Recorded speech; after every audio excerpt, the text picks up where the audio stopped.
In front of me are two revolvers. One is a BB revolver, one is a pellet revolver. Today on this cold morning, we're going to be testing the difference between the two and what are the advantages of both. For the BB revolver, I'm going to be using the Dan Wesson. This is the Dan Wesson 715 357 Magnum with a 6-inch barrel. It takes 6 shells, and these shells are front loading BB shells, so they don't load from the back, only from the front. In comparison to the pellet revolver, which is my Colt Single Action Army, this is the limited edition smoke wagon version, number 177 of 1200, which is kind of cool because it's 177 pellet. But this is, I believe, 4.5-inch barrel, so take that into account. They are slightly different barrel lengths. Whether that will affect it too much, I don't think so. This is single action only compared to double and single action. Not that that will make that much of a difference. I'm not testing the difference between the revolvers. I'm testing the difference between the ammunition. These shells are, if they can get them out of the ice, these are not front loading, unlike the other ones. These are rear loading pellet shells. Both of these revolvers are CO2 powered, and it is about -5 degrees today, so I'm going to try and film this as quickly as possible. First up is the Dan Wesson.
I'm going to start with some target work 10 meters away, rested. First up is BB revolver at 10 meters, rested. Let's pray it doesn't hit my camera. I'm going to take 12 shot groups.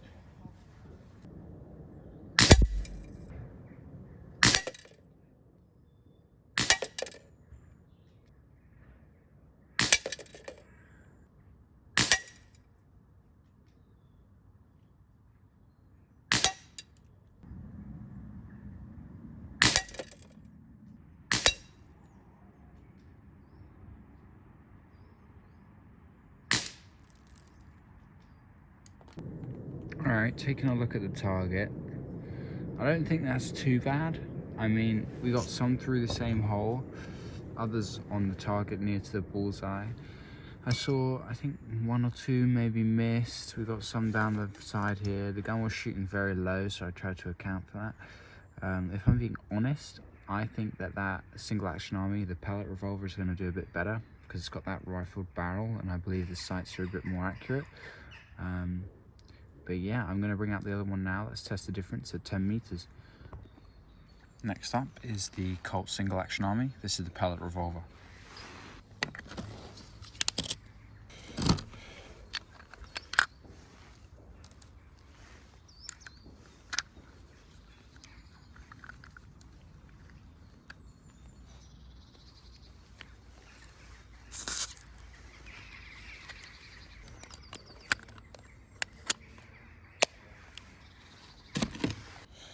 So the last revolver was firing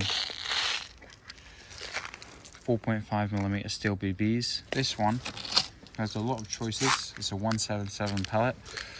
Show some light ones. These are the Crosman pointed. They are 7.4 grains.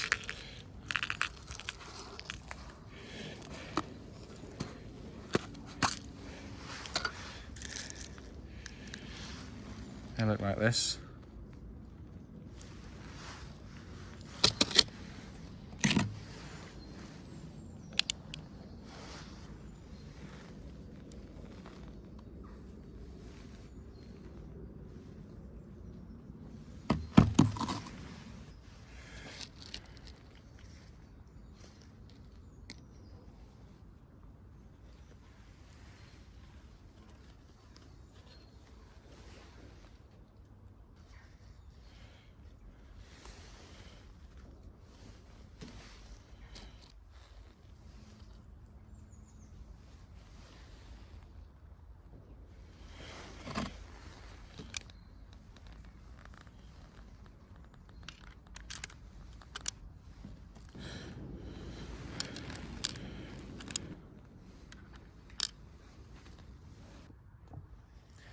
Now I know I said it's 10 meters, but I think it's actually slightly more than that, about 12 or 13 meters.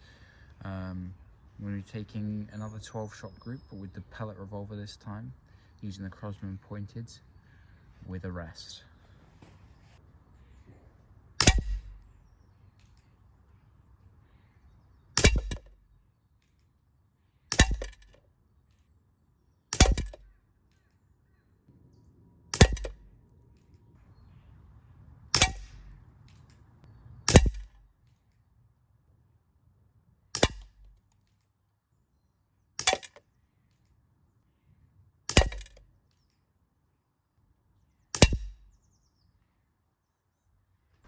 So as you can see here, apart from my first shot that I needed to take to adjust my grouping, you can tell, I mean, easily how much more accurate it is. It's almost like a regulated PCP versus a break barrel in that circumstance. You can see we've got some through the same hole, a lot just very close, and just generally performed a lot better than the BBE version.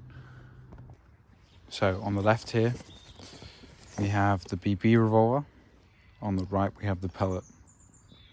These were both 12-shot groups with each gun.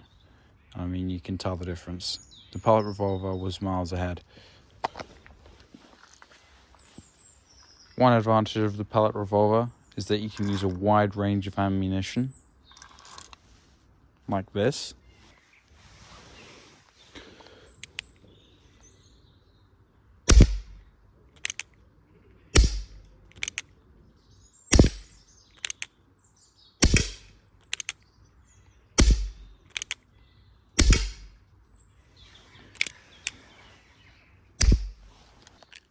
And even up to slugs like this.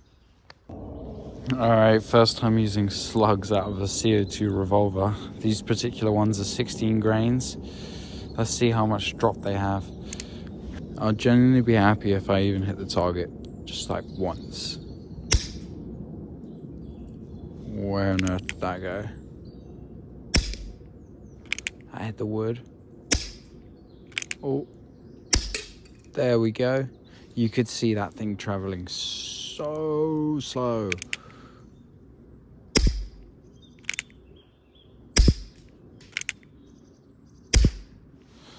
Yeah, I'd say that those slugs are probably traveling at like 200 feet per second.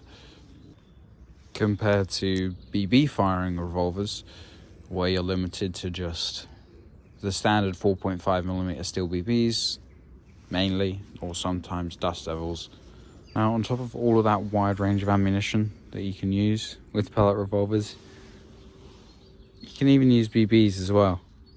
I mean, there really isn't a disadvantage. The BBs fit perfectly into the shells, and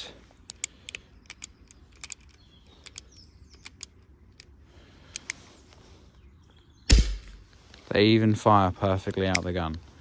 Like, I wouldn't have bought the BB revolver if I knew this in advance, so in my opinion, by far the best one to go for is going to be a pellet revolver.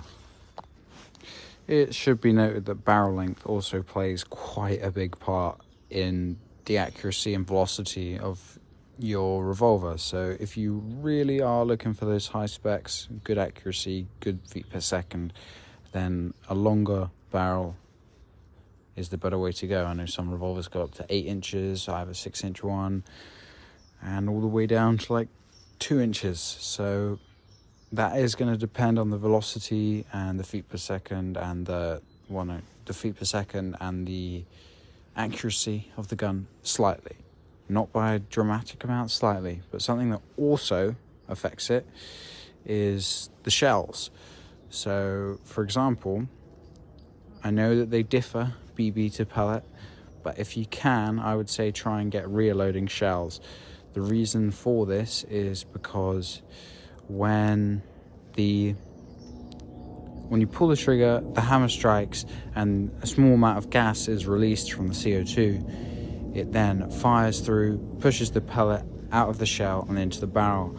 Now if you have a rear loading shell, that pellet is going to have slightly longer to travel before it exits the shell and goes into the barrel and then exits the gun. Therefore it's going to pick up slightly more velocity. So if you really want to maximize that, then I'd recommend this. Whereas front loading shells, obviously gas comes through and immediately out into the barrel, so they don't have that extra time to pick up velocity. Now with velocity in mind, let's do some chronograph testing. First up for the chrono is the BB revolver. I'm about halfway through the CO2 on each revolver, so it's not going to be the maximum you're going to see, because obviously CO2 does decrease over time. So it's not going to be the maximum, but it's going to give you a good idea of sort of the average of what you're going to see from these.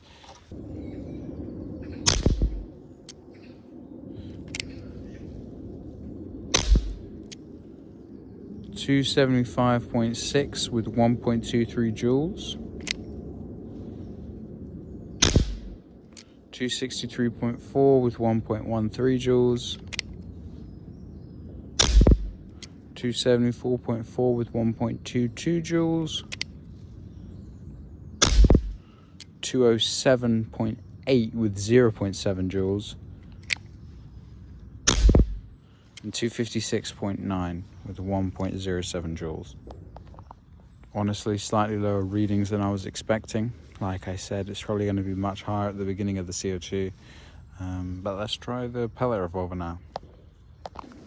Alright, now we have BBs loaded up in the pellet revolver.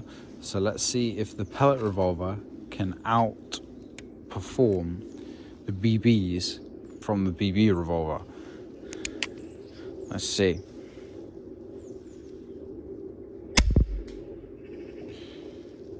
Alright, well that's obviously a bugged reading, because we had, I don't even know which one to go off, 1200 feet per second with 23 joules. That cannot be right. 266 with 1.15 joules. 283 with 1.3 joules. So, I mean, yeah, about the same readings from both on BBs. Let's try some pellets in this now. Alright, I'm interested for these. With the Crosman pellets loaded up, let's see how they perform. 487.5 with 5.96 joules. That's more like it. 278.4 with 1.95 joules.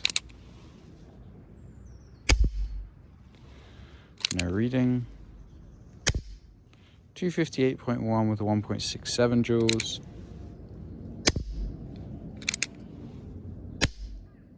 259.2 with 1.69 joules. So, in conclusion, slightly more powerful with its desired ammunition, which is pellets, than BBs, because it's picking up that rifling. And finally, just for fun, let's try some slugs. I'm not adjusting the weight on the chronograph, so don't pay attention to the joules, just the FPS.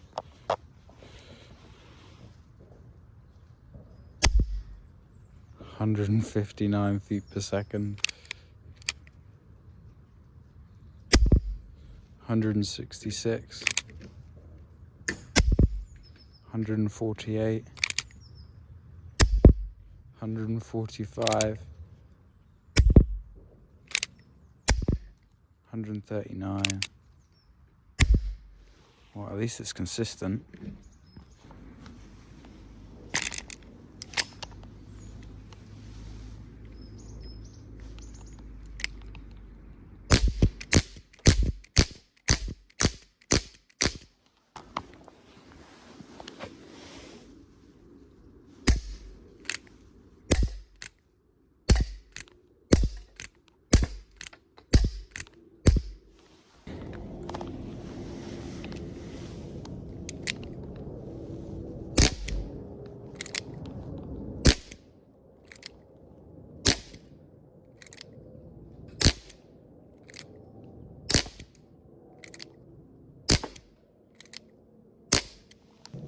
Thank you guys so much for watching. If you enjoyed, please leave a like and hit that subscribe button. I'm going to go inside now because it's freezing cold.